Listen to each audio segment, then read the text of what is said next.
죽을 때까지 며느리에게 정주고 잘해주지 마라. 처음 이 말을 들었을 땐 참 매정하고 인정하고 싶지 않은 말이었습니다. 그런데요, 며느리에게 정말 잘해줬는데도 마음은 점점 멀어지고 있다는 걸 느낀 순간 그 말이 가슴에 박히기 시작했습니다.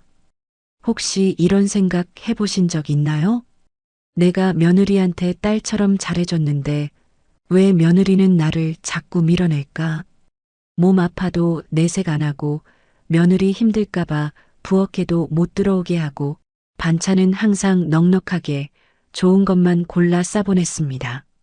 그런데 이상하지 않습니까? 그렇게까지 했는데도 며느리는 점점 말이 없어지고 집에 오면 빨리 가려고만 하고 연락은 갈수록 줄어들었습니다. 진심을 다했는데 돌아오는 게 찬바람이라면 그 서운함은 말로 다 못합니다.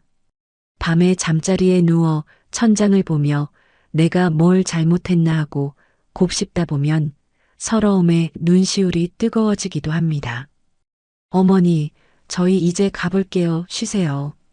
짧은 인사와 함께 현관문이 철컥하고 닫히는 순간 방금까지 시끌벅적했던 거실에 유난히 차가운 정적이 내려앉습니다. 자식들 온다는 소리에 며칠 전부터 무거운 장바구니를 들고 허리 아픈 줄도 모르고 나무를 묻히며 정성을 다했습니다. 그런데 막상 그들이 떠난 빈자리를 보면 왠지 모를 허탈함이 발끝부터 차오릅니다. 분명 웃으며 보내줬는데 가슴 한구석은 돌덩이를 얹은 듯 무겁기만 합니다. 내 며느리니까, 내 자식이니까 하나라도 더 해주고 싶었던 그 간절한 마음. 그런데 참 이상하죠? 제 정성이 깊어질수록 며느리의 얼굴은 굳어지고 저는 저대로 상처받아 밤잠을 설칩니다. 그런데 어느 날 문득 깨달았습니다. 내가 며느리에게 진심을 다했지만 그건 사랑이 아니라 기대였다는 거요. 그 후로 저는 며느리를 딸처럼이 아니라 이렇게 대하기 시작했습니다. 놀랍게도 그 순간부터 모든 게 달라졌습니다. 어색하던 대화에 웃음이 피었고 눈치 보이던 관계 속에 존중이 자리 잡았죠. 오늘 영상에서는 제가 죽을 때까지 잊지 못할 그 작은 변화에 대해 이야기해 드리려 합니다. 이 이야기를 듣고 나면 당신의 마음도 훨씬 가벼워질 겁니다. 구독과 좋아요는 함께 성장하는 첫걸음입니다. 성장하는 시니어가 여러분과 함께 하겠습니다. 우리는 흔히 며느리도 내 딸이다라고 말합니다. 하지만 여러분, 가슴에 손을 얹고 솔직해져 볼까요? 이 말이 정말 며느리를 내 자식처럼 아껴서 하는 말일까요? 아니면 내가 너를 딸처럼 대할 테니 너도 나에게 딸처럼 살갑게 굴어라라는 나만의 욕심일까요? 하지만 여러분, 사실 며느리도 내 딸이다라는 이 선한 착각이 우리 사이를 서서히 멍들게 하는 비극의 시작입니다. 아들 내외가 주말에 밥 한 끼 먹으러 온다는 소식만 들려도 우리는 마음이 바빠집니다. 며느리 고생시키기 싫은 쿨하고 좋은 시어머니가 되고 싶어서 현관문 들어서는 며느리에게 얼른 한마디 던지곤 하죠. 얘야, 일주일 내내 일하느라 힘들었을 텐데 부엌에는 얼씬도 하지 마라. 내가 다 차려놨으니 너는 거실에서 편히 쉬어라. 이 말 속에는 나는 너를 딸처럼 아끼니 고된 부엌 일은 내가 다 하겠다는 시어머니의 깊은 배려가 담겨 있습니다. 그런데 참 이상합니다.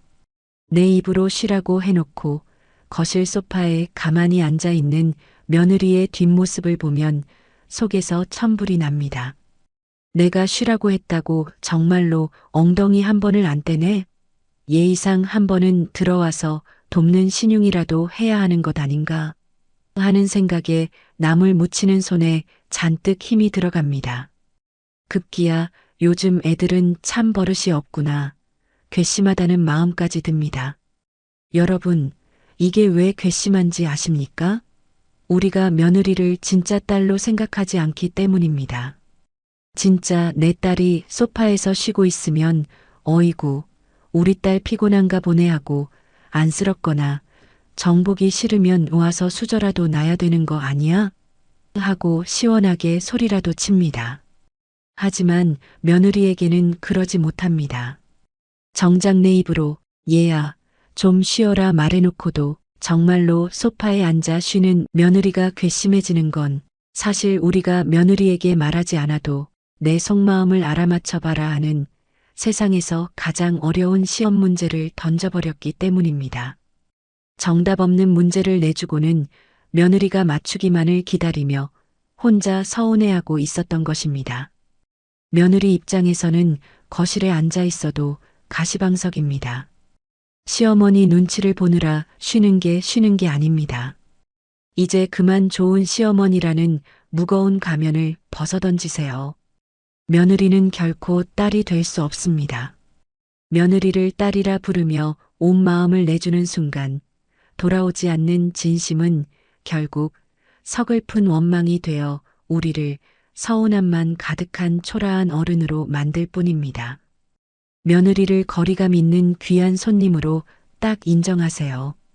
손님에게는 내 마음을 알아달라 보챌 일도 없고 손님이 쉬는 것을 보고 괘씸해할 이유도 없습니다. 내가 다 할 수 있으면 기분 좋게 대접하고 힘들 것 같으면 처음부터 역할을 딱 나누어 주세요. 나는 국을 끓일 테니 너는 수저를 놓으렴이라고 명확하게 말하는 것이 쉬어라 해놓고 뒤에서 며느리를 미워하는 것보다 100번 1000번 낫습니다. 이렇게 며느리를 손님으로 대하고 마음의 거리를 지켜주는 것만큼이나 중요한 것이 하나 더 있습니다. 바로 우리가 며느리에게 쏟아붓는 그 지극하고도 처절한 정성을 조금 거두는 일입니다. 우리 시어머니들의 그 모든 진심이 녹아있는 곳, 그리고 가장 많은 서운함이 시작되는 곳, 바로 반찬에 대한 이야기입니다. 한 번은 아들네 집에 갔다가 냉장고 문을 열었는데 가슴이 덜컥 내려앉는 장면을 본 적이 있습니다. 예전에 제가 정성껏 만들어 보낸 밑반찬들이 뚜껑 한번 열지 않은 채 냉장고 구석에 그대로 박혀 있는 것이었습니다. 저는 며느리가 평소 좋아하던 연근을 볶느라 아침 일찍부터 시장에 가서 제일 싱싱한 것으로 골라오고 손가락이 아리도록 껍질을 벗겨 정성을 다했습니다. 우리 며느리 이거 먹고 힘내겠지? 하는 생각에 콧노래까지 흥얼거리며 반찬통을 채웠던 제 모습이 떠올라 손 하나 대지 않은 듯 구석에 박혀있는 반찬통을 보는 순간 말할 수 없는 비참함이 밀려왔습니다. 내가 어떻게 만든 건데? 안 먹을 거면 가져가지나 말지. 사람 성의를 이렇게 무시하나? 집에 돌아와서도 계속 그 생각만 났습니다. 내가 뭘 잘못 만든 걸까? 아니면 며느리가 우리 음식을 싫어하는 걸까? 저는 그날 밤새 뒤척이며 잠을 설쳤습니다. 그런데 나중에 시간이 흐른 뒤에야 알았습니다. 제가 보낸 그 정성 가득한 반찬통이 며느리에게는 유통기한 안에 반드시 해치워야 하는 무거운 숙제였다는 것을 말입니다. 사회심리학에는 상호성의 법칙이라는 말이 있습니다. 사람은 누구나 호의를 받으면 그만큼 되갚아야 한다는 부담을 느낀다는 것입니다. 더 중요한 것은 거절하기 어려운 관계일수록 이 부담감이 더욱 커진다는 사실입니다. 특히 우리나라처럼 위계질서가 뚜렷한 문화에서 며느리가 시어머니의 호의를 거절하는 것은 거의 불가능에 가깝습니다. 어머니, 괜찮아요. 안 주셔도 돼요라고 말할 수 있는 며느리가 사실 몇이나 되겠습니까? 그래서 며느리는 필요하든 아니든 일단 받을 수밖에 없었을 것입니다. 문제는 그 다음입니다. 미국 스탠퍼드 대학의 심리학 연구에 따르면 원하지 않았지만 거절할 수 없어서 받은 호의에 대해 사람들은 두 가지 반응을 보인다고 합니다. 하나는 즉시 보답하려는 시도이고 다른 하나는 그 상황 자체를 회피하는 것입니다. 며느리가 반찬을 냉장고에 그대로 둔 것은 바로 이 회피 반응일 수 있습니다. 반찬을 먹으면 더 큰 감사를 표해야 하고, 그러면 어머님 반찬 덕분에 잘 먹었어요 라고 전화도 해야 합니다. 또 다음에 뵐 때 감사 인사를 하면 제가 더 많은 반찬을 싸줄 것이고, 이런 끝없는 순환이 며느리 머릿속에 그려졌을 것입니다. 차라리 손도 대지 않는 것으로 그 무거운 순환에서 잠시나마 벗어나고 싶었던 것입니다. 심리학에서는 이를 선물 부담 효과라고 부릅니다. 원하지 않았지만 거절할 수 없어서 받은 선물은 받는 사람에게 기쁨이 아니라 심리적 짐이 된다는 뜻입니다. 제가 듬뿍 담아 보낸 그 뜨거운 정성이 며느리에게는 선물이 아니라 언젠가 꼭 갚아야 할 무거운 빚처럼 느껴졌을 수 있습니다. 그러니까 반찬이 줄지 않았던 것은 며느리가 저를 무시해서가 아니었습니다. 애초에 필요하지 않았지만 거절할 수 없어서 받았고, 받은 후에는 제 정성에 담긴 보이지 않는 기대를 어떻게 감당해야 할지 몰라 겁을 먹은 결과였습니다. 이제 저는 반찬통 속에 기대를 꽉꽉 채워 넣지 않습니다. 내가 주고 싶어서 준 것으로 제 마음의 소임을 다했다 생각하고, 그 이후의 반응은 오롯이 상대의 몫으로 남겨두는 연습을 하고 있습니다. 정성이 누군가에게 풀어야 할 숙제가 되지 않을 때 비로소 저는 무언가를 내어주는 기쁨 그 자체만으로도 충분히 행복해질 수 있었습니다. 철학자 에픽테토스는 우리가 통제할 수 없는 일에 마음을 쓰지 않을 때 진정한 자유와 평온이 찾아온다고 가르쳐 주었습니다. 며느리의 입맛이나 감사 인사는 제가 바꿀 수 없는 영역입니다.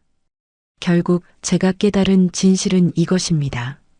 며느리가 반찬을 먹지 않는 것에 서운해할 게 아니라 애초에 며느리가 원하지 않는 정성을 쏟지 않는 것이 진짜 지혜라는 사실입니다. 내가 이만큼 고생했으니 알아달라는 마음은 순수한 사랑이라기보다 사실 상대에게 보답을 바라는 제 욕심이었을지도 모릅니다. 며느리가 필요하다고 먼저 말하지 않는 이상 저는 이제 주방에서 진땀을 빼지 않기로 했습니다. 안 해주는 것이 며느리에게는 마음의 짐을 덜어주는 진정한 배려가 되고 저에게는 상처받지 않을 평화를 지키는 일이기 때문입니다. 그래서 이제 저는 정성껏 만든 반찬을 보며 홀로 섭섭해하지 않습니다. 대신 그 손으로 제 어깨를 토닥여주며 이렇게 말해줍니다. 영수가 오늘도 참 고생 많았다. 이 귀한 반찬은 누구 주려고 애쓰지 말고 내가 맛있게 먹고 내 몸부터 챙겨야겠다. 이렇게 안 해줄 용기를 내고 나니 비로소 제 마음에는 단단한 평화가 찾아왔습니다. 억지로 베풀던 손길을 거두고 나니 신기하게도 며느리를 바라보는 제 눈빛도 훨씬 편안해졌습니다. 이런 장면도 떠오릅니다. 제 집 주방인데도 며느리가 들어와 서툴게 칼질을 하는 걸 보면 입안이 근질근질하고 나도 모르게 한마디가 목구멍까지 차올랐습니다. 저는 며느리가 설거지통에 그릇을 차곡차곡 쌓아두지 않는 것이 영 마땅치 않았습니다. 그럴 때면 저도 모르게 곁눈질을 하며 마른 행주를 만지작거렸습니다.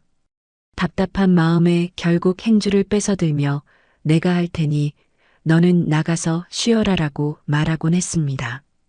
그러면 며느리는 무안한 표정으로 거실로 나가버리고 결국 저 혼자 싱크대 앞에 서서 한숨을 내쉬게 되었습니다. 하지만 이제 저는 며느리를 귀한 손님으로 대하기로 했습니다. 손님이 제 주방에서 일을 도와주겠다고 할 때 우리는 사사건건 가르치거나 잔소리하지 않습니다.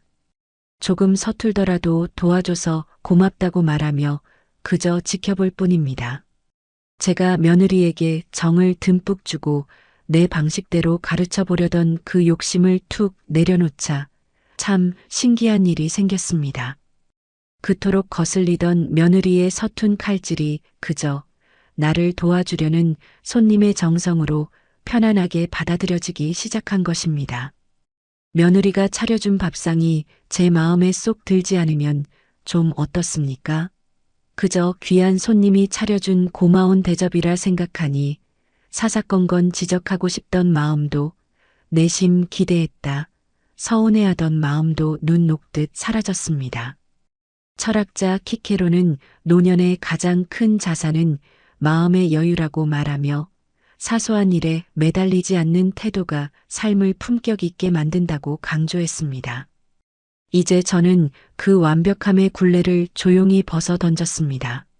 내 주방에서 돕겠다고 나선 며느리에게 내 방식을 고집하며 사사건건 간섭하던 습관을 멈추고 나니 제 오후는 비로소 누구에게도 침해받지 않는 우아한 자유를 되찾았습니다. 억지로 가까워지려 애쓰며 주방을 지휘하느라 진땀을 빼는 대신 한 걸음 물러나 어른의 침묵을 지키기로 했습니다. 제가 며느리에게 쏟았던 정성을 거두고 정중한 예의를 선택했을 때 제 노년은 비로소 단단한 평화를 찾게 되었습니다. 하지만 제 마음속에는 여전히 끊어내지 못한 마지막 미련의 끈이 하나 남아 있었습니다. 몸은 한 걸음 물러났지만 제 마음의 안테나는 여전히 자식들의 세상을 향해 팽팽하게 세워져 있었던 것입니다. 그 지독한 마음의 습관이 가장 적나라하게 드러나는 순간이 언제인지 아십니까? 여러분도 이런 적 있으실 겁니다. 온종일 거실 탁자 위에 놓인 휴대폰만 잡고 힐끔거리며 자식이나 며느리의 연락을 애타게 기다려본 적 말입니다. 화면이 반짝 켜질 때마다 가슴이 두근댔지만 광고 문자라는 걸 확인하고 나면 밀려오는 허탈감에 텔레비전 소리만 공연히 키우게 되는 그런 저녁이었습니다. 머리로는 다들 바쁘겠지 이해하면서도 연락 한 통 없는 게 서운해지면 내가 자식들을 어떻게 키웠는데 하는 옛날 기억까지 소환되어 마음이 자꾸만 어두워지곤 했습니다. 사람의 마음이란 참 묘해서 기쁨보다는 슬픔에 더 민감하고 채워진 것보다는 비어있는 자리에 더 집착하게끔 설계되어 있다고 합니다. 심리학에서는 이것을 부정성 편향이라고 부릅니다. 10번 잘해준 것보다 한 번 연락 없는 서운함이 제 머릿속에 더 깊게 박히는 이유였습니다. 저도 예전에는 아들과 며느리의 전화 벨소리만 기다리며 하루를 보냈습니다. 하지만 이제는 전화기를 멀찌감치 치워두고 일부러 좋아하는 라디오를 크게 틀어놓습니다. 자식의 연락 횟수에 내 하루의 기분을 몽땅 맡겨버리는 순간 내 행복의 열쇠를 남의 손에 쥐어준 것과 다름없다는 것을 깨달았기 때문입니다. 이제는 그 기다림의 시선을 거두어 오롯이 제 자신에게로 돌렸습니다. 연락이 없는 것은 그들이 자기 삶을 탈없이 잘 꾸려가고 있다는 가장 평화로운 소식일 뿐입니다. 누구의 소식도 들리지 않는 그 고요한 시간을 나를 위한 따뜻한 차 한 잔으로 채우고 내가 평소 보고 싶었던 책을 한 줄 더 읽으며 홀로 서는 연습을 하고 있습니다. 자식의 안부가 내 행복의 전부가 되지 않을 때 비로소 저는 어떤 상황에서도 흔들리지 않는 단단한 노년을 가질 수 있게 되었습니다. 철학자 에픽테토스는 우리가 마음대로 할 수 있는 것과 할 수 없는 것을 구분하는 것이 지혜의 시작이라 말했습니다. 타인의 행동은 결코 제가 바꿀 수 없는 영역입니다. 자식과 며느리의 연락을 기다리는 고통에서 벗어나는 유일한 길은 그 기다림의 자리에 제가 진짜 좋아하던 취미나 소소한 즐거움을 채워 넣는 것이었습니다. 내 삶이 풍요롭고 즐거우면 자식의 연락은 그저 덤으로 찾아오는 기쁨이 되고 연락이 없어도 내 하루는 여전히 아름답게 흘러갑니다. 남에게 기대어 서 있는 나무는 그 버팀목이 사라지면 쓰러지지만 스스로 뿌리를 깊게 내린 나무는 어떤 바람이 불어도 꼿꼿하게 자리를 지키는 법입니다. 뿌리 깊은 나무처럼 홀로 서리라 다짐하며 평온을 되찾았지만 이 단단한 결심도 한순간에 흔들릴 때가 있습니다. 바로 오랜만에 자식들과 얼굴을 마주하고 앉았을 때입니다. 분명 마음의 거리를 두자고 약속했는데 눈앞에 자식이 보이면 나도 모르게 부모라는 옛 습관이 불쑥 고개를 들곤 합니다. 식구들이 모인 오붓한 자리에서 무심코 이런 질문 던진 적 없으신가요? 너희 적금은 얼마나 부었니? 둘째 소식은 언제쯤 들려줄 거니? 그저 잘 살고 있는지 궁금해서 던진 말이었지만 며느리의 얼굴은 순식간에 어두워졌고 결국 젓가락질을 멈춰버렸습니다. 식탁 위로 무거운 정적이 흐르고 나면 제가 무슨 큰 잘못이라도 했나 싶어 입안의 밥이 모래알처럼 껄끄러워집니다. 우리에겐 다정한 관심이지만 며느리에겐 넘지 말아야 할 선을 넘는 신문처럼 들릴 때가 많습니다. 사실 질문이라는 건 상대의 삶에 문을 열고 들어가는 행위입니다. 그런데 그 문을 예고도 없이 갑자기 벌컥 열어버리니 상대가 당황하고 뒷걸음질 치는 건 어찌 보면 당연한 일입니다. 심리학에서는 윗사람이 던지는 질문이 조언보다는 심리적 압박으로 느껴진다고 합니다. 저는 며느리를 내 딸처럼 편하게 여겨서 물어본 것이지만 며느리에게 그 질문은 자신의 사생활을 지켜내야 하는 피곤한 숙제가 되었던 것입니다. 그래서 이제 저는 궁금함을 억누르는 연습을 합니다. 묻지 않는 행위는 무관심이 아닙니다. 상대가 자기 삶의 주인임을 인정해주는 가장 품격 있는 존중의 표현입니다. 쇼펜하우어는 타인의 고독과 경계를 존중할 때 비로소 노년의 삶도 타인에게 고귀하게 비춰진다고 말했습니다. 며느리에게 정을 주고 간섭하려는 욕심을 내려놓고 정중한 예의를 갖추는 순간 시어머니라는 권위는 침묵 속에서 더 단단하게 세워집니다. 이제 저는 답답한 궁금증을 내려놓고 며느리가 먼저 입을 열 때까지 그 침묵의 시간을 따뜻하게 견뎌내고 있습니다. 침묵이 길어질수록 며느리는 저를 불편한 시어머니가 아니라 언제든 기댈 수 있는 편안한 어른으로 기억할 것입니다. 억지로 답을 구하려 애쓰지 않아도 시간이 흐르면 자연스럽게 알게 될 일들이라는 것을 이제는 믿습니다. 말하고 싶은 욕구보다 들어주고 싶은 인내심이 앞설 때 비로소 고부 사이에는 보이지 않는 신뢰의 다리가 놓입니다.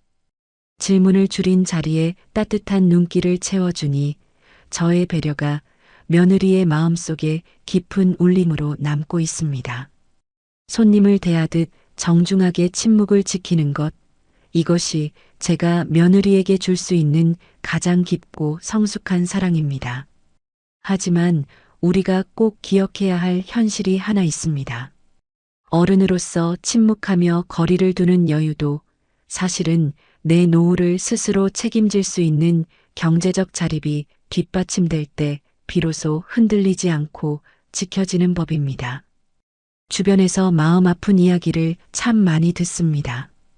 아들이 사업을 시작하거나 집을 넓힌다고 할 때 우리는 평생 앞만 보고 달려오며 모은 전 재산을 아낌없이 내어주곤 합니다. 저 역시 한때는 내가 지금 다 주면 나중에 며느리와 아들이 내 노후를 책임져 주겠지 하는 믿음이 있었습니다. 하지만 재산이 제 손을 떠나는 순간 그 믿음은 차가운 현실로 돌아왔습니다. 며느리의 연락은 줄어들었고 저는 통장 잔고와 함께 제 마음의 중심까지 잃어버리는 고통을 겪었습니다. 여러분, 이것을 아주 쉬운 비유로 설명해 보겠습니다. 우리가 비행기를 탔을 때 갑자기 사고가 나면 산소 마스크를 누구부터 써야 할까요?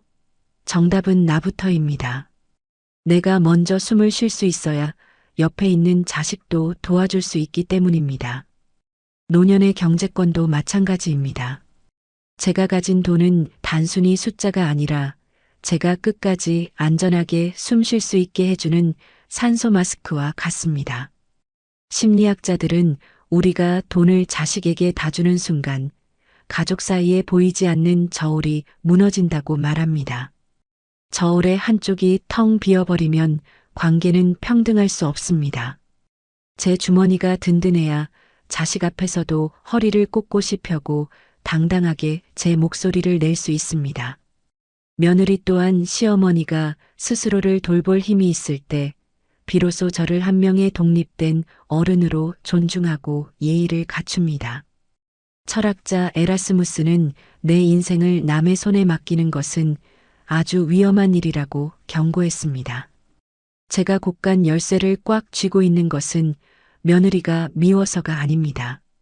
우리 가족이 서로 미안해하지 않고 각자의 자리를 지키며 평화롭게 살기 위해 안전한 울타리를 치는 것입니다. 자식들이 서운해할까봐 걱정되시나요? 하지만 저는 내 노후는 내가 책임지겠다라고 확실하게 선언했습니다. 그것이 오히려 자식들의 짐을 덜어주는 길이라는 것을 이제는 압니다. 제가 여유가 있어야 며느리에게 맛있는 밥 한 끼라도 기분 좋게 사줄 수 있습니다. 내 돈으로 며느리에게 선물을 줄 때 그제야 며느리도 부담 없이 진심으로 고마워합니다. 끝까지 제 주머니를 지키는 것, 이것이 며느리에게 정을 퍼주는 것보다 훨씬 더 지혜롭고 확실한 사랑의 방법입니다. 경제적 독립으로 내 삶의 중심을 잡았다면 이제는 며느리와의 관계를 더욱 산뜻하게 만들어줄 몇 가지 삶의 거리두기 원칙을 실천해 볼 차례입니다. 첫째, 손주 양육은 담장 너머 꽃구경하는 마음으로 바라보세요. 며느리가 아이를 키우는 모습을 보면 애를 왜 저렇게 춥게 입히나? 사 먹이는 음식은 몸에 안 좋을 텐데 하며 걱정이 태산 같습니다. 하지만 여러분, 이것을 이웃집 마당의 꽃이라고 생각해 보세요. 이웃집 마당에 핀 꽃이 참 예뻐서 눈길은 가지만 그렇다고 제가 그 집 마당에 들어가서 꽃을 왜 여기에 심었냐, 물은 왜 이렇게 자주 주냐 하며 참견하지는 않습니다. 꽃을 가꾸는 주인은 며느리입니다. 제가 정을 쏟으며 간섭하는 순간 예뻤던 꽃구경은 싸움터로 변하고 맙니다. 저는 이제 담장 너머로 아유, 올해도 꽃이 참 예쁘게 피었네라고 웃어주는 구경꾼의 자리로 돌아왔습니다. 마음을 비우고 예뻐만 해주니 며느리도 기쁜 마음으로 손주를 제 품에 안겨줍니다. 둘째, 며느리의 소비는 시장 바구니 구경하듯 대하세요. 아들 집에 갔는데 택배 상자가 쌓여 있고 며느리가 비싼 물건을 산 것 같으면 내 아들이 번 돈이 나가는 것 같아 속이 쓰리기도 합니다. 하지만 이것은 시장에서 남이 산 생선과 같습니다. 시장에서 누군가 아주 크고 비싼 생선을 샀다고 해서 제가 그 사람에게 왜 그렇게 비싼 걸 사느냐고 화를 내지는 않습니다. 그저 저 집은 오늘 맛있는 걸 먹겠구나 하고 지나갈 뿐입니다. 며느리의 지갑은 제 주머니가 아닙니다. 제가 며느리의 소비에 정을 쏟고 걱정하는 것은 남의 집 장바구니를 내 것처럼 착각하는 일입니다. 저 돈은 내 돈이 아니다라고 마음의 선을 긋고 나니 며느리가 무엇을 사든 제 마음의 평화는 흔들리지 않게 되었습니다. 셋째, 아들 집의 먼지는 이웃집 사랑방처럼 여기세요. 아들 집에 방문했을 때 싱크대에 그릇이 쌓여 있고 바닥에 머리카락이 보이면 나도 모르게 팔소매를 걷어붙이고 청소를 시작하곤 했습니다. 하지만 여러분, 우리가 친구 집에 놀러 가서 거실에 먼지가 좀 있다고 걸레를 뺏어 들고 청소를 해주지는 않습니다. 그것은 손님으로서 큰 신뢰이기 때문입니다. 며느리의 집도 마찬가지입니다. 저는 이제 아들 집을 방문할 때 이웃집 사랑방에 마시러 온 손님의 마음을 갖습니다. 제 집이 아니니 어질러져 있어도 제가 치울 이유가 없습니다. 그저 차려준 차 한 잔 고맙게 마시고 웃으며 인사하고 일어납니다.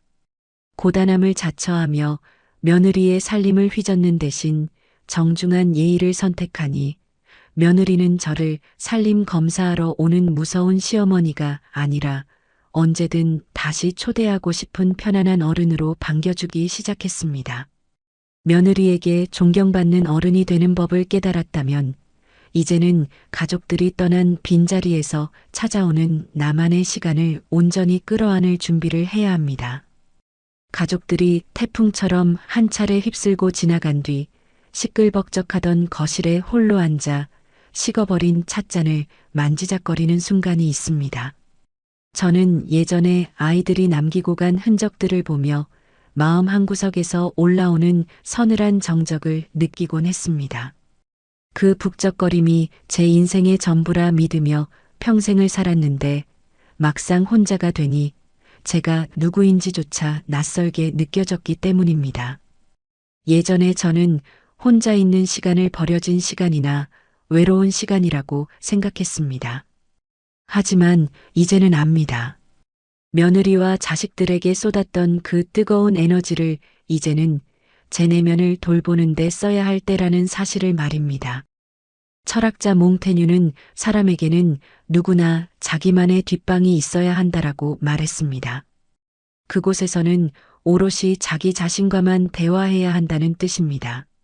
며느리를 귀한 손님으로 대접하고 기분 좋게 배웅한 뒤에 찾아오는 그 고요함은 소외가 아니라 제가 비로소 저 자신을 만날 수 있는 축제의 시간입니다. 누구의 눈치도 보지 않고 제가 좋아하는 차를 마시고 듣고 싶은 음악을 크게 틀며 가만히 숨 쉬는 그 순간이 노년의 가장 큰 행복이자 품격입니다. 혼자 있는 시간의 평온함을 즐길 줄 아는 사람만이 타인과 함께할 때도 비굴하지 않고 당당할 수 있습니다. 텅 빈 거실은 외로운 공간이 아니라 제 새로운 꿈과 취미가 피어날 수 있는 넓은 도화지입니다. 제가 제 삶을 스스로 풍요롭게 채울 때 자식들도 제 그늘 아래서 진정한 안식을 얻게 됩니다.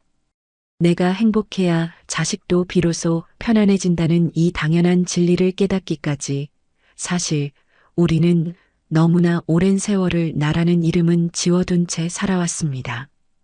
평생을 가족이라는 울타리를 지키기 위해 내 마음은 늘 뒷전으로 밀어두고 살아왔습니다. 누구보다 정이 많았기에 더 깊이 상처받았고 누구보다 잘해주고 싶었기에 그만큼 서운함도 컸습니다. 하지만 이제는 압니다. 며느리를 딸이 아닌 귀한 손님으로 대하고 한 걸음 물러나는 것은 결코 관계의 포기가 아니라는 것을요. 그것은 오히려 제 소중한 인생을 되찾고 서로의 숨통을 틔워주는 아주 위대하고 지혜로운 사랑의 기술입니다.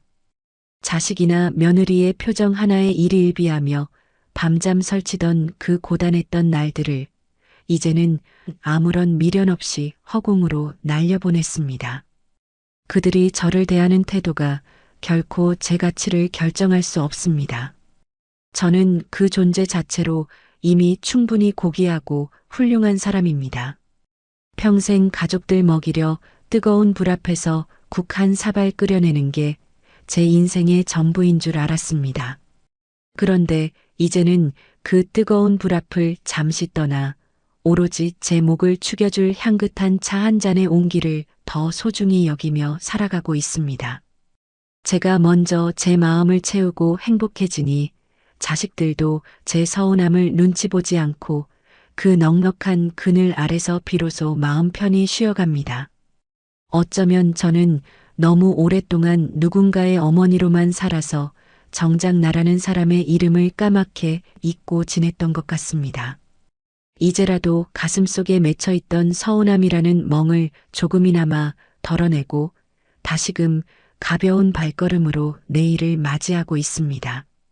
창밖의 노을이 아름다운 이유는 그 빛이 강렬해서가 아니라 모든 것을 포용하며 조용히 저물어가기 때문이라는 사실을 기억합니다. 오늘 밤 그 누구의 걱정도 없이 깊고 단잠을 이루었으면 좋겠습니다. 긴 세월 참으로 고생 많았습니다. 이제는 마음 놓고 행복을 만끽하며 살아가고 있습니다. 긴 영상 끝까지 함께 해주셔서 진심으로 감사합니다. 여러분과 함께하는 성장하는 시니어입니다. 나이는 숫자일 뿐 우리의 성장은 계속됩니다. 지금이 당신 삶의 진짜 시작입니다. 오늘도 내일도 함께 걸어가요. 오늘 이야기가 도움이 되셨다면 구독과 좋아요로 응원해주세요. 여러분의 응원이 더 좋은 이야기를 만드는 큰 힘이 됩니다. 감사합니다.